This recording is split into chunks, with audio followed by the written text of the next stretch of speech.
Olá, sejam bem-vindos ao Literacia em Saúde Mental para Todos, uma iniciativa da Sociedade Portuguesa de Literacia em Saúde que está integrada nas celebrações em saúde, que são coordenadas pela enfermeira Sandra Leia Esteves. Nós juntamos-nos nesta iniciativa para assinalar o Dia Mundial da Saúde Mental, dia 10 de outubro, fazendo uma conexão ao tema proposto pela Organização Mundial da Saúde, que é Saúde Mental para Todos, vamos torná-la realidade. E, precisamente para a tornarmos realidade, temos o privilégio de ter connosco três sócios da Sociedade Portuguesa de Literacia em Saúde e especialistas em saúde mental, a quem muito agradeço estarem aqui connosco hoje. Vamos então, ao longo desta conversa, abordar três vertentes. Falaremos da promoção da literacia em saúde mental desde a infância e a adolescência, com a participação da doutora Tânia Morgado, que é enfermeira especialista em enfermagem, saúde mental e psiquiatria no Serviço de Pedopsiquiatria do Hospital Pediátrico da Unidade Local de Saúde de Coimbra. É também doutora em enfermagem e investigadora na área da literacia em saúde mental de adolescentes, mestre em bioética, pós-graduada em psicopatologia e psicoterapia da criança e adolescente, é sócia e vice-presidente da Comissão de Ética da Sociedade Portuguesa de Literacia em Saúde. Falaremos também da promoção da literacia em saúde mental da pessoa com doença crónica ou incapacitante, e para isso temos a professora Isabel Fragoeiro, que é presidente do Conselho Científico da Sociedade Portuguesa de Literacia em Saúde, professora doutora e investigadora em saúde mental e também vice-presidente da Escola Superior de Saúde da Universidade da Madeira.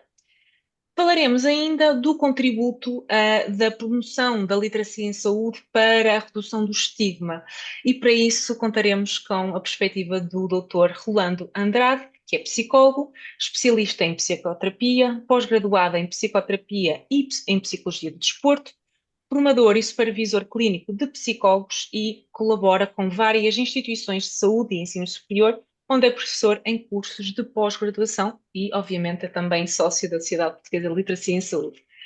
Então, eu se calhar começo aqui pela doutora Tânia e começo por perguntar de que forma é que nós podemos definir o conceito de literacia em saúde mental. Olá, cumprimento a todos antes de mais e também dou os parabéns à Sociedade Portuguesa de Literacia e Saúde por esta iniciativa.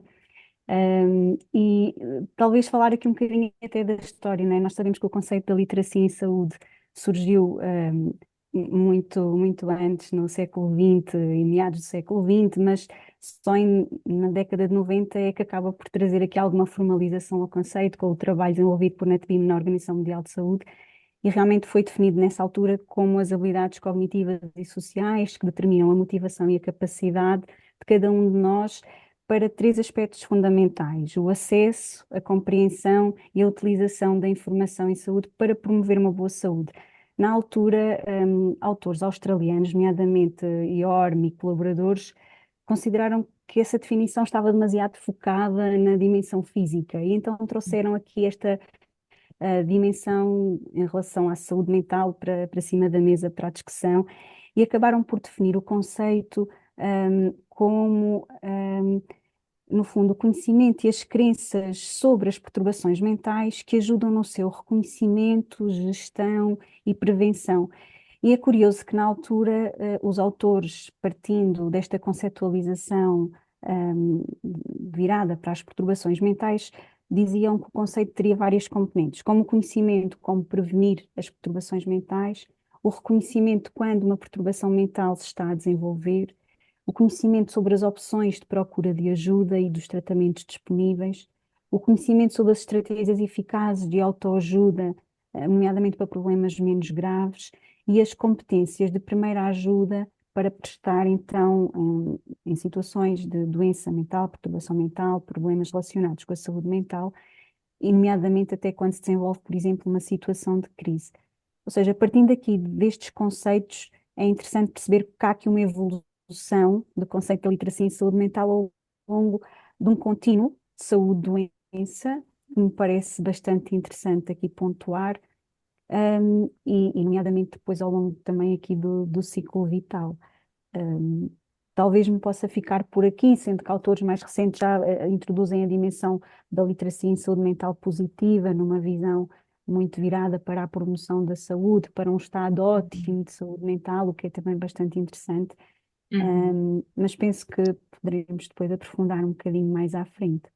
Uhum. Sim, é extremamente interessante e esta parte mais positiva também é muito interessante, mas se calhar vamos ainda à parte menos positiva e como falava também nesta competência para as pessoas de facto conseguirem procurar ajuda e é precisamente sobre isso que eu queria também questionar aqui o Dr. Rolando sobre as principais barreiras e obstáculos que as pessoas encontram, as pessoas ao longo de todo o ciclo de vida encontram na procura e no acesso aos cuidados de saúde mental.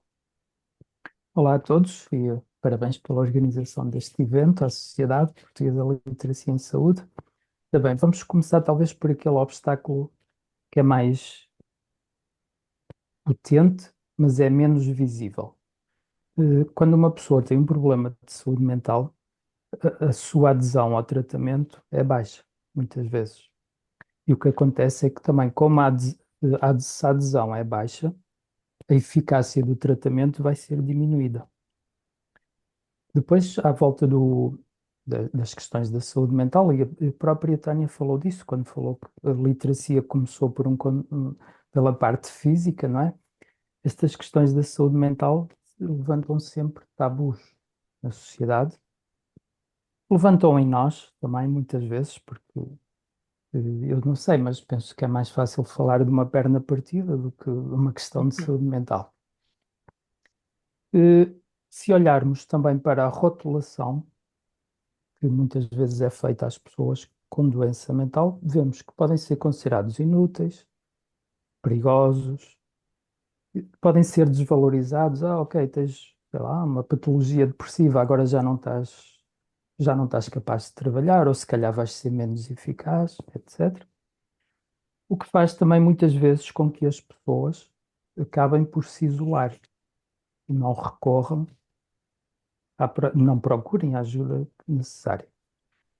Eh, Isto tudo vai encadear em questões mais profundas que têm a ver, por exemplo, com as questões financeiras, porque sabemos também que muitas vezes os serviços de saúde não conseguem dar uma resposta atempada, não é, às questões, e muitas vezes também não conseguem dar uma resposta eficaz. Eu às vezes ainda tenho pacientes à espera 6 meses por uma consulta de psiquiatria no Serviço Nacional de Saúde. Eh, Eu gostava aqui de salientar também, e como forma de evidenciar o impacto do estigma nestas questões, um estudo que foi publicado na revista Lancet em 2022, mostrou que a maior parte das pessoas considera que o estigma é mais perigoso que a própria doença e custa mais a suportar que a própria doença. Isto faz com que as pessoas muitas vezes se escondam. Por exemplo, eu recebo muitas pessoas que me dizem: eu só vim aqui na última, já não aguentava mais. A questão é que quando já não se aguenta mais, vamos ter que fazer um processo muito mais prolongado no tempo, por exemplo, que tem mais custos, etc. Hum, Tudo isto faz com que as pessoas, no fundo, acabem por. Reparem, eu tenho até dificuldade em dizer isto assim de uma forma direta, mas na verdade eu acho que todos temos algum preconceito relativamente às questões da doença mental. Eu costumo dizer que na doença mental muitas vezes fala-se mais de, das questões da saúde mental, fala-se mais de doenças do que de saúde. Isso também cria uma linguagem negativa acerca Uhum. das coisas que contribui muito para o aumento do estigma. Se repararem, quando alguém tem uma atitude um pouco estranha, as pessoas dizem: parece um bipolar, por exemplo. O que é que isto faz? Faz com que as pessoas que têm perturbação bipolar estejam a ser rotuladas, no fundo. É como andar com um carimbo às costas. Portanto, como imaginam, isto é extremamente impactante e doloroso. Tudo isto vai, vai somar a uma das coisas mais importantes, que é a falta de compreensão, muitas vezes, por parte da família, dos pares. Ainda há aquela ideia que a doença mental se ultrapassa com vontade, não é?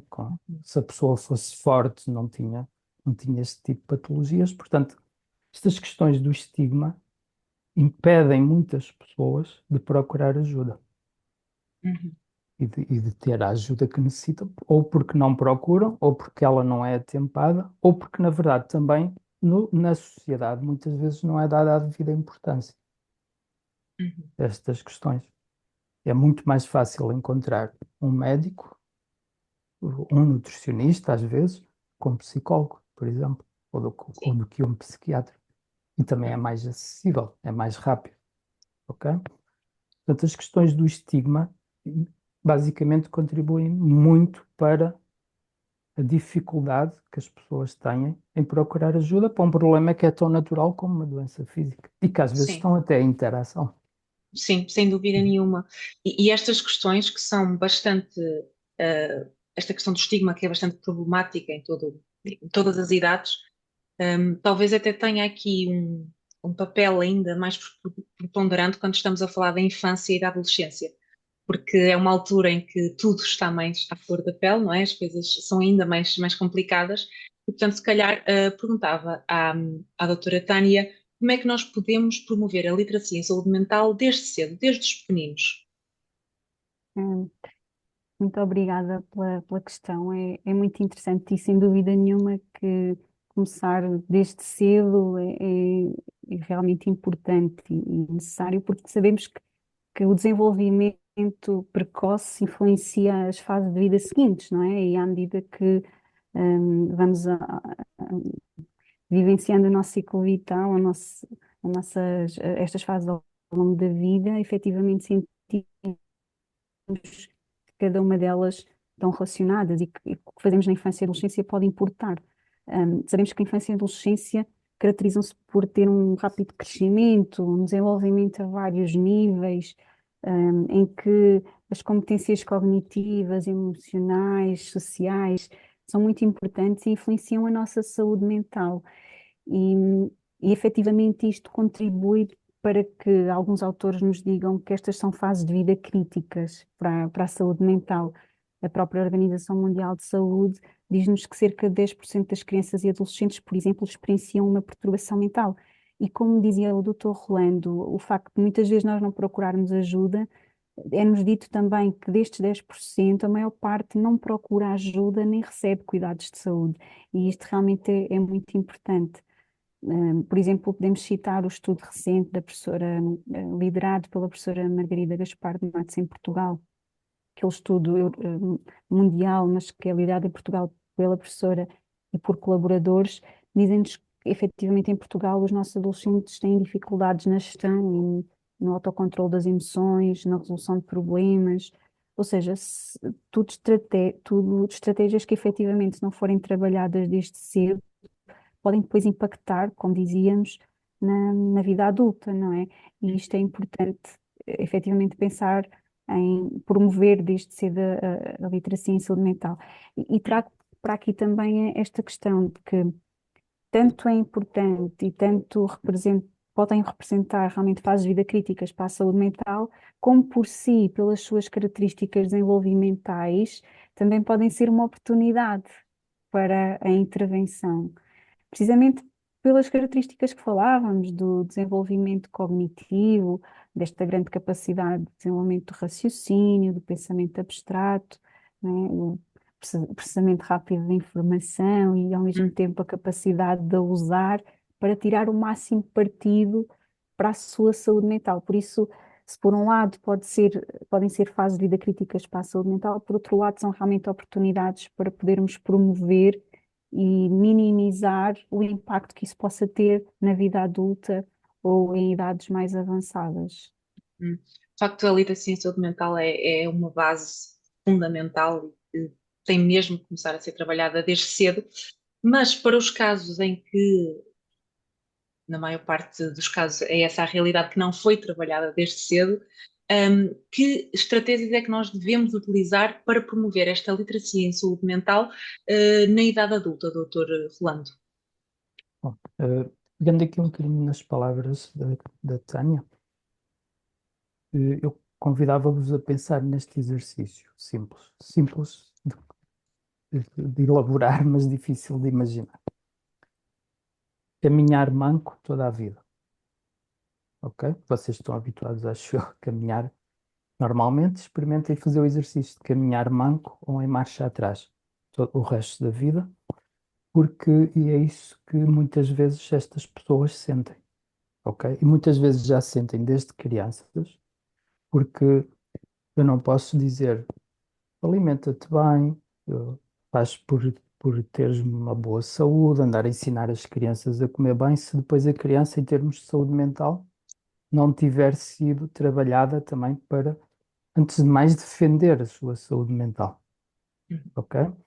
Daí que muitas vezes estas questões, como a doutora Tânia disse muito bem, começam na infância. Por exemplo, fala-se mais de computadores do que de saúde nas escolas, ou de aplicações de telemóvel, ou novas tecnologias, etc. Eh, Quando estas coisas chegam à idade adulta, chegam sob a forma de diferenças, os normais e os diferentes, não é? Então, talvez a primeira estratégia mais importante de todas é normalizar as questões da saúde mental. Tratar como se, por exemplo, ir ao médico é tão natural como ir ao psicólogo, não é? Ou ir ao psiquiatra, procurar esse tipo de ajuda. Nas escolas também, pegando só aqui mais um bocadinho nas palavras da Tânia, trabalha-se muito a matemática, trabalha-se muitas competências cognitivas, mas o que é que se faz com a saúde das pessoas, com a saúde mental? Não se ensina a trabalhar as emoções, não há uma atividade curricular específica para a gestão emocional, como já há em alguns países. Portanto, em adultos, depois vai ser difícil mudar estas coisas. Isto também passa por uma questão de proximidade, ou seja, eu tenho que muitas vezes trazer, tornar as questões da saúde mental próximas das pessoas, habituá-las a ouvir falar disso, Uhum. no fundo, normalizar. Tenho que garantir que elas consigam navegar facilmente no sistema. Ainda hoje, muitas pessoas não sabem qual é a verdadeira diferença entre psiquiatras, psicólogos. Ainda hoje não sabem isso. É importante também que o sistema não seja tão complexo, ou seja, que eu não tenha que fazer não sei quantos pedidos, não sei quantos passos para chegar a ter um profissional de saúde mental e não sei quantas validações. Ou seja, alguém teve que dizer que era importante fazer isto. Eh, É importante também, fundamental, fazer campanhas de informação maciças. Parece estranho, não é? Na era da informação, continuarmos a dizer uma coisa que parece banal. E onde é que isto é preciso fazer, na minha perspectiva? Nos locais de saúde, eu tenho visto muitos panfletos, por exemplo, sobre cancros, etc., mas eu tenho ideia de raramente ver sobre a saúde mental nos locais de saúde. Junto do trabalho, dos locais de trabalho, não sei se sabem que as patologias mentais são a principal causa de incapacidade, uma das principais causas de incapacidade a nível mundial. E muitas vezes estas questões não são trabalhadas nos locais de trabalho, também promovendo ambientes de saúde, ambientes de trabalho saudáveis e uma estratégia simples, penso, simples de dizer, mas mais difícil de executar, que é promover o contacto social com pessoas, ouvir as pessoas que têm patologia mental, Uhum. porque isto também reduz bastante o estigma. Sim. Colocá-las a falar sobre as suas coisas, Uhum. fazer com que as pessoas as ouçam, que as aceitem. Mais Isso é importante. realmente muito importante, até quando temos, por exemplo, figuras públicas ou pessoas que têm algum destaque social falarem que têm determinada questão de saúde mental é mesmo muito importante. Eu ao ouvi-la falar, doutor Fernando, estava aqui a pensar que nós temos uma das grandes soluções para muitos problemas que nós temos na nossa sociedade, que é trabalhar as questões da saúde mental, mas continuamos a fazer tudo menos trabalhar as questões da saúde mental. Portanto, acho que precisamos mesmo de olhar para isto e também uma outra questão que eu acho que pode ser relevante é também trabalhar, e corrija-me se estiver errada, trabalhar estas questões junto dos próprios médicos de família e outros profissionais de Uhum. saúde, porque às vezes também existe o estigma, e espero não estar aqui a entrar num campo sensível, mas também existe o estigma dos próprios profissionais de saúde que não são profissionais de saúde mental, e que também acabam por atrasar, às vezes, o diagnóstico ou colocar alguma barreira também ao diagnóstico e ao correto tratamento. Mas posso estar a cometer algum erro, vá, nesta minha afirmação. Não, não está. A literacia junto dos profissionais de saúde ainda continua a ser necessária, além do mais, a informação não quer mais, não é? Uhum, É uma coisa básica. Mas de facto às vezes ainda se assistem a muitas, por exemplo, há muito tabu acerca da doença mental dos profissionais de saúde. uhum, Não era expectável haver, não é? Não é desejável haver, nem expectável. Mas isso levanta uma questão que também tem a ver com a condição humana, que é as fragilidades, quase como se fosse revelar uma fragilidade que torna as pessoas vulneráveis a alguma coisa. uhum, E, portanto, enquanto estas coisas não forem quebradas, vai ser muito difícil também conseguir fazer intervenções de fundo. Há bocado eu esqueci-me de falar de uma coisa, e já concluo com isto, que é simplificar a linguagem. Transformar conceitos complexos, como perturbação esquizofreniforme, uhum, numa coisa que toda a gente entenda e que seja uhum, acessível a todos, que tenham instrução ou não, que sejam profissionais de saúde ou não. Portanto, a simplificação da linguagem talvez seja uma das ferramentas de literacia mais poderosas. Não sei, estão aqui algumas pessoas mais especialistas do uhum. que eu nesta área, mas penso que isto é fundamental, tornar conhecimento acessível a todos. Sem dúvida nenhuma, é basilar mesmo para que depois consigamos trabalhar noutros níveis. Sim, eu Já não, falámos. não querendo interromper, mas eu penso que aqui, interligado com o que o Dr. Juan acabou de dizer, devemos sempre lembrar até o modelo da professora Cristina Vaz de Almeida, não é? Do ACP, da assertividade, da clareza e da positividade. E agora, Uhum. quando ouvia o Dr. Juan, fiquei a pensar sobre isto, efetivamente, trazer isto para o terreno, não é? Trazer estes modelos que estão validados para a nossa prática diária de intervenção, parece-me realmente muito importante. Uhum. Acho que foi uma excelente lembrança, doutora Tânia. Acho realmente que pode ser uma boa ferramenta, uma excelente ferramenta para também ser utilizada nas questões da literacia em saúde mental. Eu estava a dizer então que nós já falamos da parte da infância, da adolescência, da idade adulta, mas também existe aqui uma outra população que nós também temos que olhar, que são as pessoas com doença crónica. E para isso, peço à professora Isabel, para também nos falar um bocadinho sobre estas questões e sobre a importância de nós trabalharmos a saúde mental junto desta população. Pois, no fundo, começaria por dizer que em qualquer processo em que hajam alterações da saúde, e quando falamos de doença, estamos a pressupor que já há, de facto, uma identificação dessas alterações, ou deverá haver, não é? Portanto, temos que, de facto, estar na proximidade das pessoas, temos enquanto comunidade, mas sobretudo também enquanto profissionais de várias áreas da saúde, não é? Para poder efetivamente ajudá-las eh, a superarem um conjunto de dificuldades que muitas vezes acompanham os processos de doença, não só doença crónica, também nas situações agudas, mas aqui concretamente estávamos a querer focar as questões relativas à doença crónica. Portanto, uma doença que no fundo perdurará ao longo da vida da pessoa, por vários anos e que poderá, no seu decurso, também ter algumas oscilações, não é? Pode ter momentos em que há complicações que, efetivamente, quando a própria pessoa tem capacidade para cuidar de si própria ou quando efetivamente está ao cuidado dos familiares ou de outros cuidadores, portanto, é importante que essas pessoas, o próprio doente e os próprios familiares e cuidadores, tenham suportes, e apoios, eh, devidamente habilitados para poderem lidar no dia a dia, no âmbito das atividades de vida da própria pessoa, ou quando a pessoa efetivamente precisa de se movimentar, ou para ir ao médico, ou para ir à farmácia, ou para ir ao supermercado. Portanto, que haja apoios a esse nível.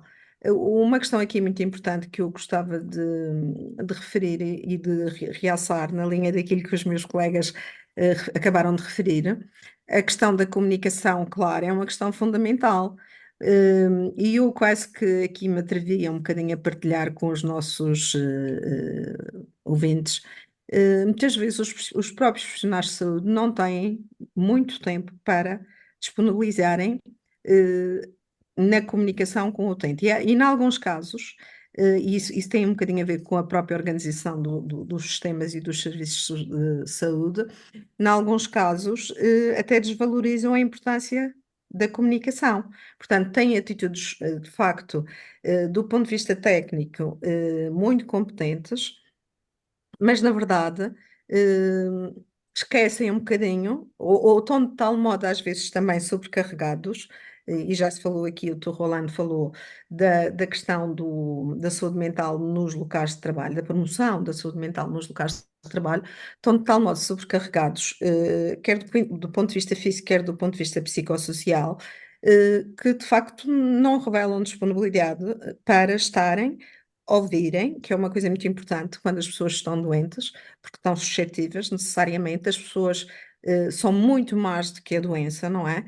Do que a doença que têm, e têm um conjunto de necessidades que persistem, nessa circunstância, por vezes, não sendo satisfeitas da melhor forma. Ora, a comunicação aqui clara, como aqui já se disse, com um conjunto de características positiva, assertiva, pronto, são bastante importantes. Nós muitas vezes até utilizamos uma linguagem, o jargão profissional, técnico, que não, de facto não chega às pessoas, as pessoas não o compreendem.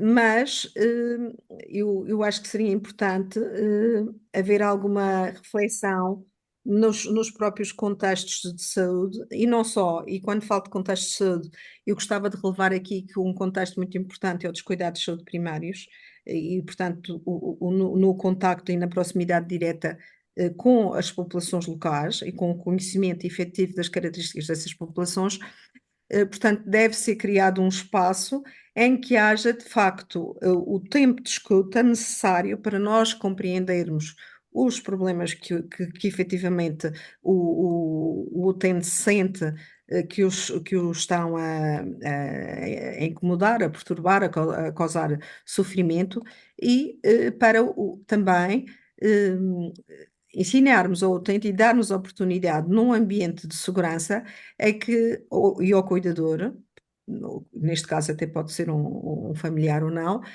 portanto, algumas ferramentas que são necessárias para, portanto, possibilitar algum conforto e uma resposta mais apropriada, evitando complicações que muitas vezes ocorrem se de facto não houverem procedimentos adequados e se não houver de facto esta disponibilidade efetiva para estar com. E o estar com passa por todos os profissionais de saúde. Não sei, dentro daquilo que me parece assim mais importante dizer, normalmente, e eu gosto, talvez vou acrescentar isto que me parece uma ideia-chave, e a Organização Mundial de Saúde tem vindo já há vários anos a salientar este aspecto, é que a pessoa é um todo, não é? Portanto, nós olhamos para a pessoa, não podemos ver só a parte mental ou só a parte física, não é? É nesta ligação entre as duas partes, e da forma como há algum equilíbrio entre estas diferentes partes e um ambiente em que a pessoa se encontra, que no fundo nós vamos conseguir apoiá-la e conferir-lhe o suporte, quer seja um suporte efetivamente mais psicoterapêutico ou terapêutico de outra natureza, farmacológico, portanto, aqui uma associação de possibilidades, caso a caso têm que ser ponderadas pelos devidos profissionais, mas a pessoa tem que estar presente e tem que ter oportunidade para ser ouvida e tem que ter a oportunidade para escolher e se pronunciar relativamente àquilo que lhe vai ser proposto, não é? Nós fazemos propostas, devemos fazê-las de forma clara, não é? E antecipamos às vezes algumas das consequências, dos riscos que podem surgir, clarificamos dúvidas, mas sobretudo temos que dar espaço para que a pessoa nos compreenda, nos entenda e depois tenha a confiança para tomar a sua decisão e então agimos em conjunto. Uhum, uhum. E eu acho que também o que podemos retirar daqui é que talvez estas questões da literacia em saúde mental sejam também muito importantes de incluir na educação e na formação dos profissionais de saúde, porque lá está, é como nós falávamos aqui, ao longo do ciclo de vida é importante, mas também nos próprios profissionais de saúde, sendo que vão ser também veículos destas questões da literacia em saúde mental e também depois, como a professora Isabel dizia, até atuarem, por exemplo, junto dos cuidados de saúde primários. Acho que precisamos também de dotar os profissionais destas competências.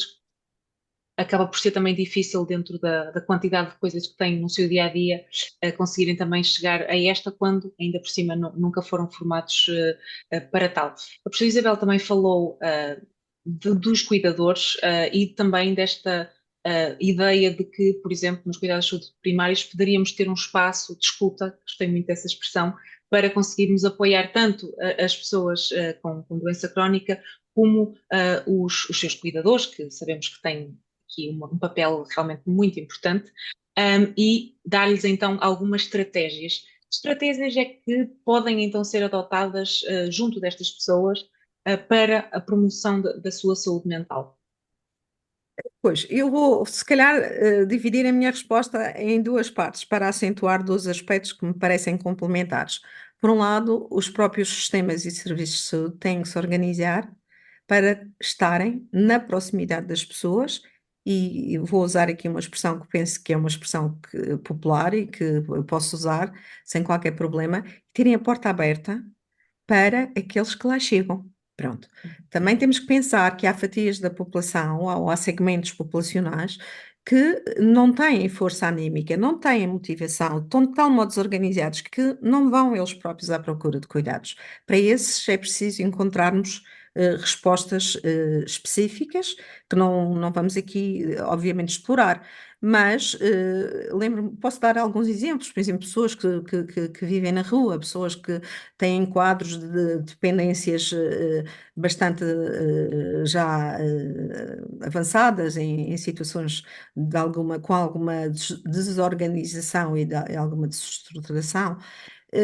Portanto, por outro lado, é óbvio que ao longo da própria vida, aqui também já foi dito, e nas várias etapas, as pessoas devem ter oportunidade de, junto dos profissionais de saúde, e repare, e quando nós falamos em trabalho na comunidade, saúde mental na comunidade, nós estamos a falar das escolas, estamos a falar dos locais de trabalho, estamos a falar, enfim, de um conjunto de contextos que são efetivamente privilegiados para se trabalharem questões que são fundamentais e são sustentáculos depois ao bom desenvolvimento, ou um desenvolvimento que nós queremos seja mais harmonioso e mais positivo.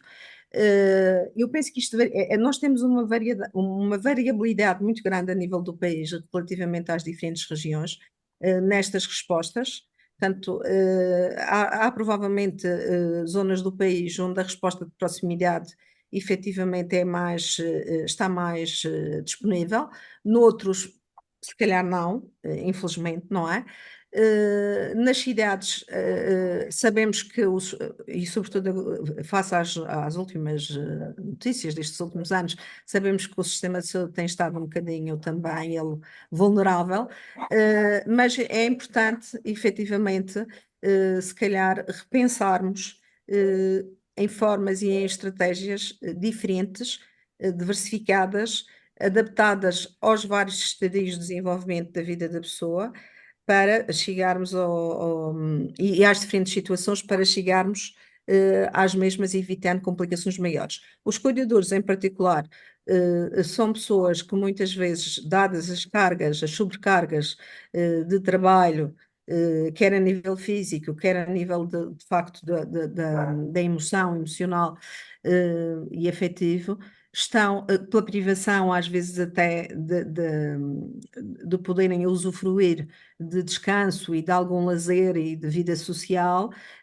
muitas vezes estão em situação de risco, um risco que vai aumentando progressivamente, que tem também muito a ver com o tempo despendido ou com o facto do próprio cuidador ter outros apoios, quer dos serviços de saúde ou dos serviços sociais, ou então da própria família ou dos próprios amigos, não é?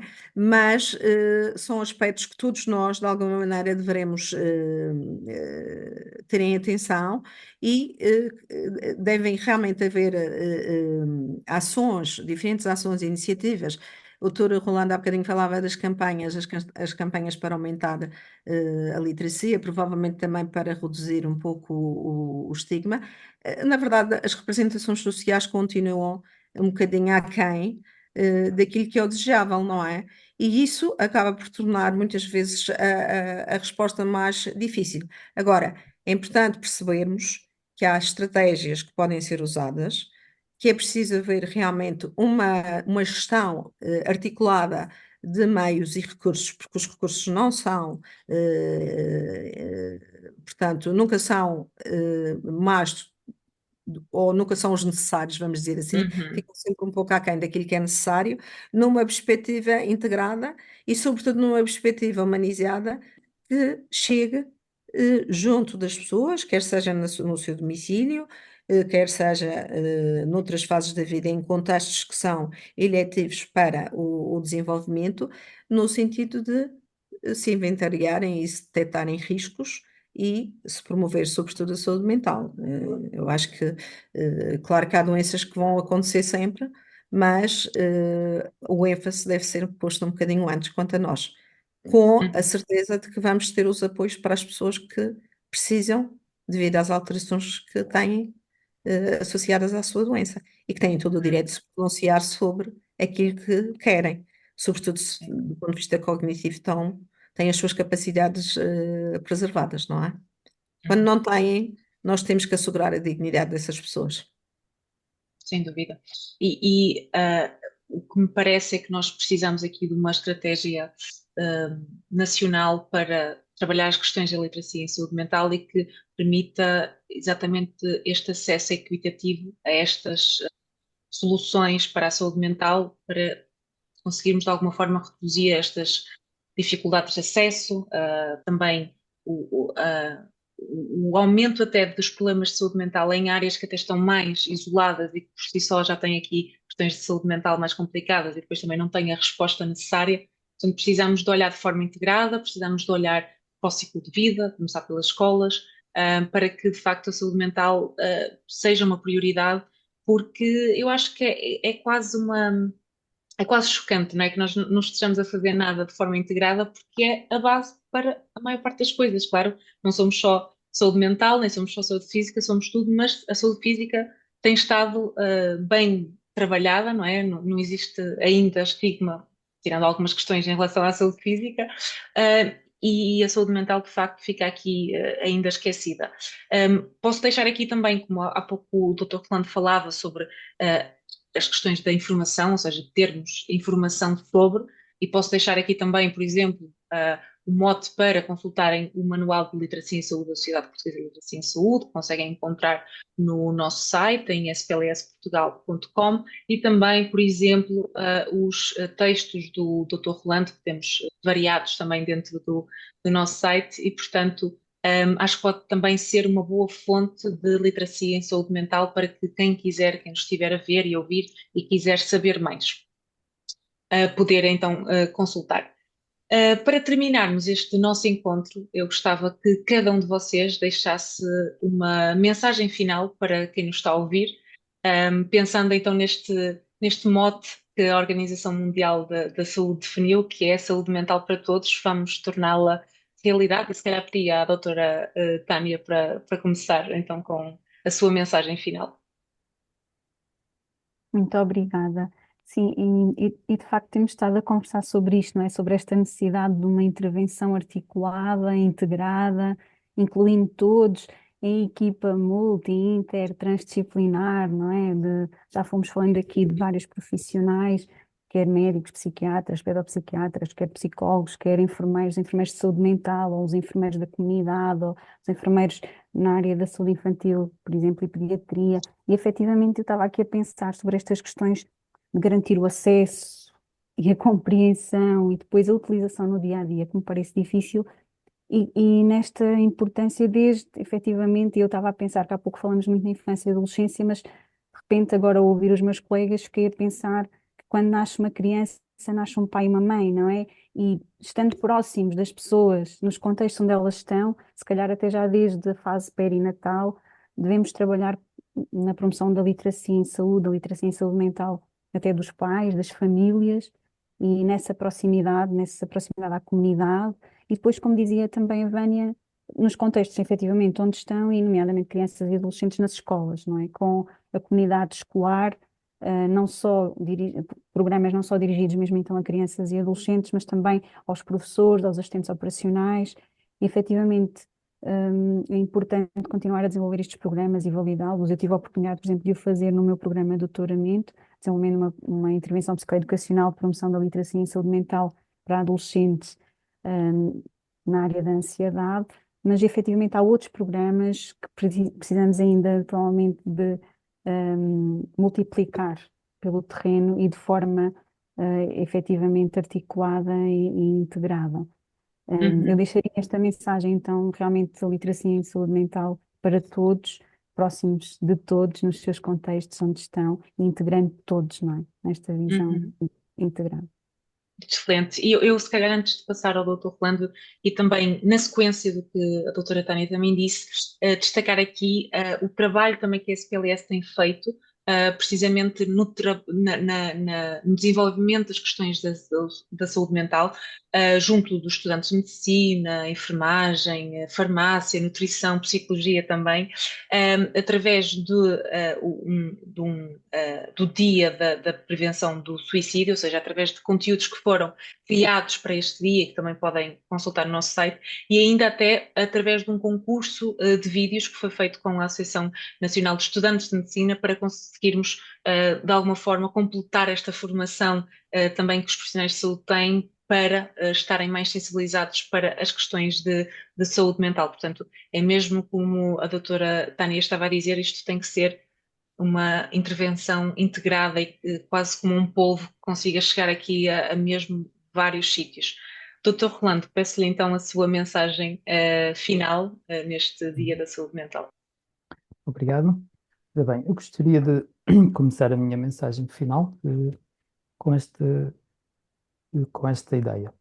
A saúde do corpo muitas vezes começa na saúde mental e a saúde mental também passa pela saúde do corpo. Portanto, não me parece interessante dividir estas coisas em saúde mental, saúde física. Portanto, temos que passar a olhar para as pessoas numa perspectiva integrada e, como dizia a professora Isabel e muito bem, humanizada, ou seja, transformar as pessoas em humanos e não em máquinas, em caixinhas de situações de saúde mental, saúde física, saúde. Então, e gostava de perguntar aos pais que nos estão a ouvir, e eu acho que todos nós já ouvimos isto, quantas vezes é que já disseram aos seus filhos não chores que é feio, ok? Isto é semear o estigma acerca das emoções, da saúde mental desde criança, ok? Ou ridicularizar uma criança que chora, não é? Logo fazes menos as tuas necessidades, digamos assim. Uhum. Portanto, este tipo de coisas, a desvalorização começa muito cedo, com mensagens que muitas vezes estão escondidas no nosso comportamento também. Por exemplo, às vezes dizemos a alguém que está triste: deixa lá que isso passa. Ou vai-te divertir, estás a precisar de férias, e a pessoa pode ter uma doença mental. Ok? Para concluir, gostaria também de me dirigir aos profissionais de saúde, dizendo-lhes que, psicólogos incluídos, dizendo-lhes que gostaria de ouvir mais falar de saúde mental e menos de doença mental. E, portanto, gostaria mais de ouvir falar de comportamentos e programas de promoção da saúde mental, ao invés de programas de redução da doença mental. Termino a minha Excelente, participação com esta mensagem. excelente, excelente. Então terminamos com a mensagem da professora Isabel.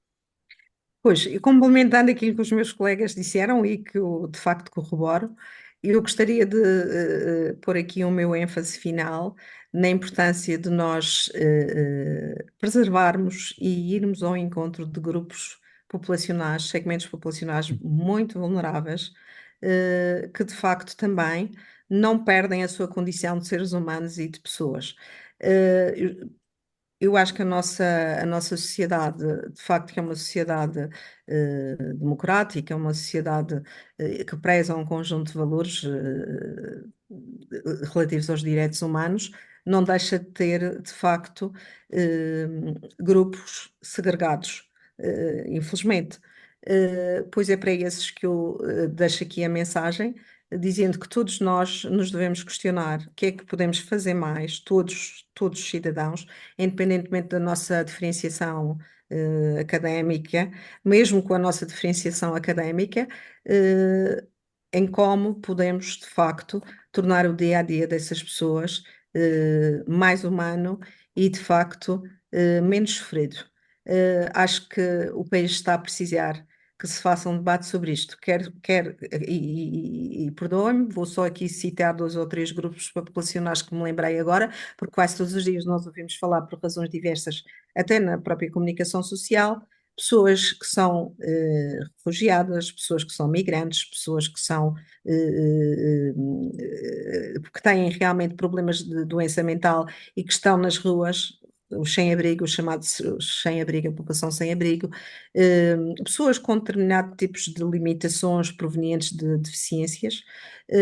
Portanto, a sociedade de facto tem que alterar um pouco não só a sua representação sobre o que são essas situações, o que é que elas fazem sentir às pessoas, como é que elas podem ser os obstáculos que aqui já foram mencionados, e envolver-se, permitindo que as mesmas tenham alguma qualidade de vida maior e que façam parte do tudo. Porque nós temos a ganhar com isso. A sociedade perde na medida em que tiver franjas populacionais que, na verdade, não têm a dignidade necessária, até muitas vezes por razões de doença e de doença mental, e, portanto, do meu ponto de vista, e era a mensagem final que eu deixava, acho que é uma responsabilidade de todos nós, enquanto cidadãos e enquanto pessoas com formação específica, e enquanto políticos e governantes. Uhum. Sem dúvida, e acho que resumindo aqui as vossas mensagens finais, as três, é mesmo aquela frase que a saúde mental é para todos, e é mesmo isso que nós nos temos que focar. Agradeço aos três pela vossa presença, pelos vossos muito valiosos contributos.